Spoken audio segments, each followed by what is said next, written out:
দণ্ডবোধ, নমস্কার, ভক্তি।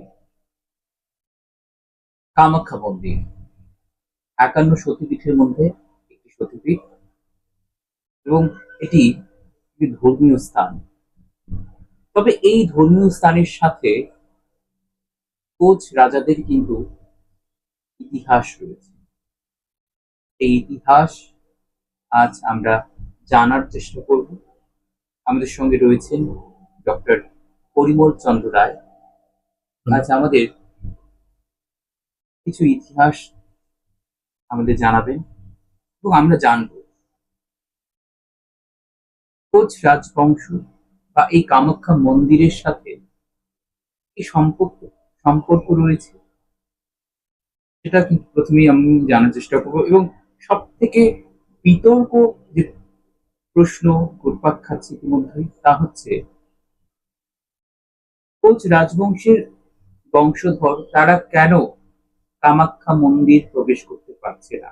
এই এটা কি শুধুই কি বা চিরাচরিত কথা রয়েছে, নাকি এর পেছনে অনেক ইতিহাস রয়েছে, নাকি এখানে ব্রাহ্মণবাদ রয়েছে?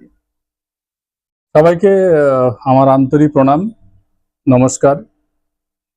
আজকে আমরা কামাখ্যা মন্দির সম্পর্কে এবং মা কামাখ্যা দেবী সম্পর্কে আমরা এবং মন্দিরের প্রবেশ নিয়ে একটা প্রশ্ন উঠে আসলো।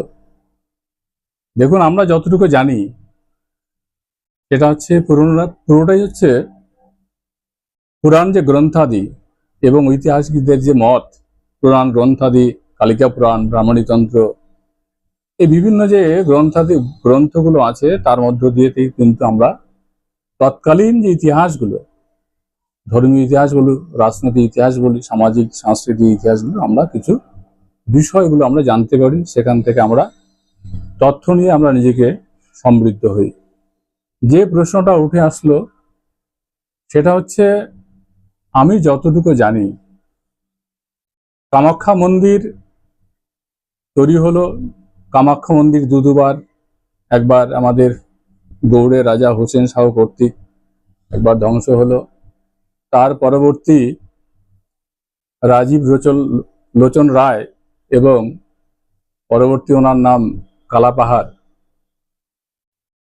উনিও আমাদের কামাখ্যা মন্দিরের অনেকটা ক্ষতি করেন। পরবর্তীকালে আমাদের কোচ রাজবংশের যে প্রতিষ্ঠাতা, আমরা যারা সবাই জানি, বিশ্বসিংহ, তিনি আদি মন্দিরের কিছুটা সংস্কার করার চেষ্টা করেন এবং পরবর্তীকালে তার পুত্র জগৎ বিখ্যাত রাজা নরনারায়ণ এবং বিশ্ববিখ্যাত তার যে সেনাপতি, তার ভাই, আমরা সকলে জানি, বীর চিলারায়, তাদের ইচ্ছা এবং চেষ্টায় বর্তমান যে আমরা কামাখ্যা মন্দিরের যে চিত্র দেখছি, যে স্থাপত্য আমরা দেখছি, মন্দিরের যে স্থাপত্য নির্মাণ, সেটা তৎকালীন সময় আমাদের রাজা নরনারায়ণ এবং সেনাপতি, বিশ্ব বিখ্যাত সেনাপতি বীর চিলারায়, তাদের ইচ্ছায় প্রচেষ্টায় সেই পুনর্নির্মাণ ঘটে। সর্বোপরি সে সময় কামাখ্যা মন্দিরে যে পূজা এবং যে পূজারী ছিলেন ব্রাহ্মণ, খুব সম্ভবত কেন্দুকলাই ব্রাহ্মণ, এই পূজারী সহায়তায় আমাদের মহারাজা নরনারায়ণ, তার একদিন ইচ্ছা মনের মধ্যে হয়েছিল। ইচ্ছাটা হচ্ছে, সন্ধ্যায় যে আরতি হয়, যে ঘণ্টাধ্বনি এবং বাজনা হয়, সে সময় আমাদের সতী দেবী তিনি স্বয়ং নগ্ন অবস্থায় সে বাজনার তালে তালে নৃত্য করেন। এই কথার মধ্যে কতটা সত্যতা রয়েছে?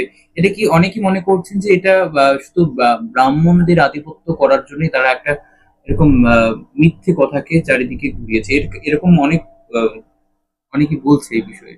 হ্যাঁ, একদম সেই কথাটা আমি উত্তরটা এই কথাটা বলে তার সঙ্গে ওই কথার উত্তরটা, ওই প্রশ্নের উত্তরটা দিচ্ছে যতটুকু জানি। এই যখন তিনি কেন্দ্রকলায় ব্রাহ্মণের সহযোগিতায় তিনি সেটা দর্শন করার চেষ্টা করলেন এবং দর্শন করলেন, এবং দেবী কামাখ্যা যখন জানতে পারলো, বুঝতে পারলো, সেই দেবী কামাখ্যা অসন্তুষ্ট হন এবং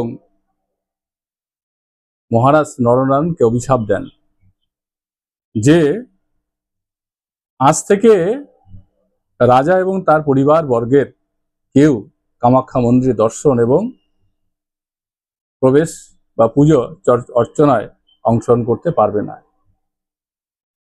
এবং তারপরে কেন্দ্রকলায় যেহেতু সহযোগিতা করেছিল একটা অবৈধ একটি বিষয়ে, যেটা ব্রাহ্মণের কাজ নয়, ব্রাহ্মণের কাজ পূজা করা, কিন্তু যে সহযোগিতা করেছিল একটা অবৈধ সহযোগিতা, ফলে তার কিন্তু মৃত্যু ঘটে তার দেবী কামাখ্যার অভিশাপে। এবং মহারাজের উপর অসন্তুষ্ট হয়ে মহারাজকে অভিশাপ দেন। তখন মহারাজা খুব ভাবে ভেঙে পড়েন। তার যে কাজ, এই যে তার কুকীর্তি বলি, যাই বলি না কেন, তার যে মানসিকতা সেটা, এবং অভিশাপ প্রাপ্ত হয়ে তিনি ভেঙে পড়েন। তখন দেবীর আরাধনা করেন এবং দেবীর পূজা করেন, সাধনা করেন।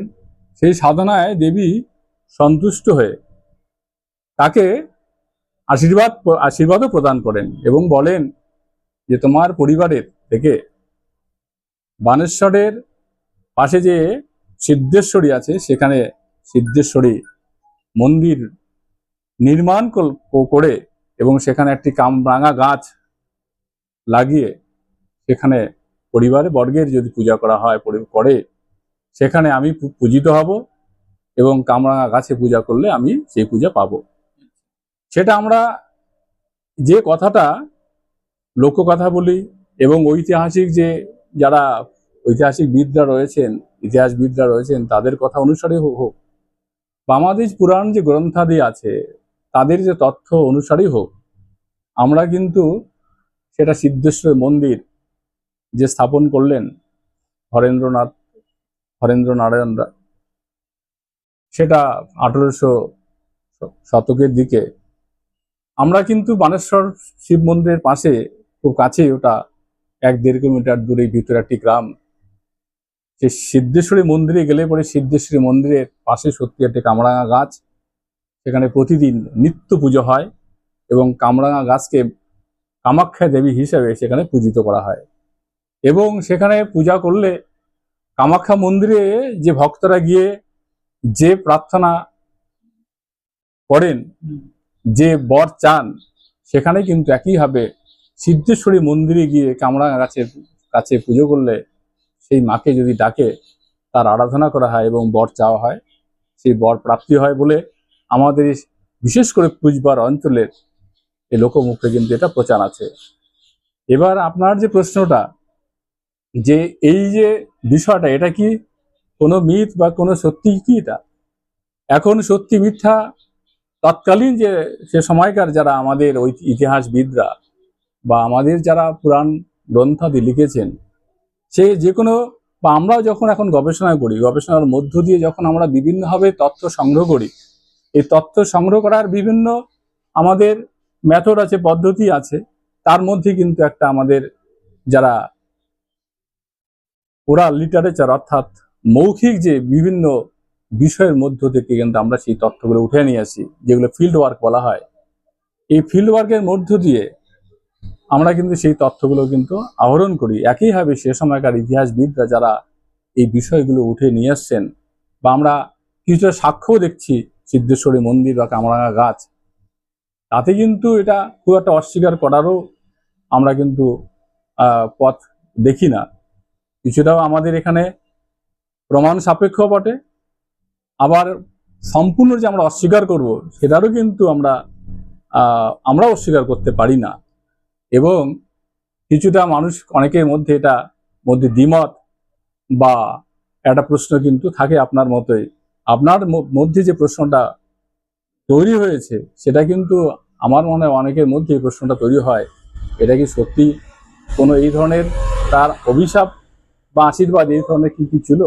কিন্তু তথ্য সন্ধানে আমরা সেই সময় সেখানে, যেহেতু আমরা যারা গবেষক, আমরা তথ্যের ভিত্তিতে আমরা কথা বলছি, তৎকালীন সময়ে যেহেতু আমরা উপস্থিত ছিলাম না কেউ, সেই জন্য আমরা এটা পরিষ্কারভাবে এবং প্রমাণ দিয়ে আমরা কিন্তু সেটা বলতে পারি না। আমাদের তথ্যের উপরেই সেই কথাটাই বলতে হচ্ছে।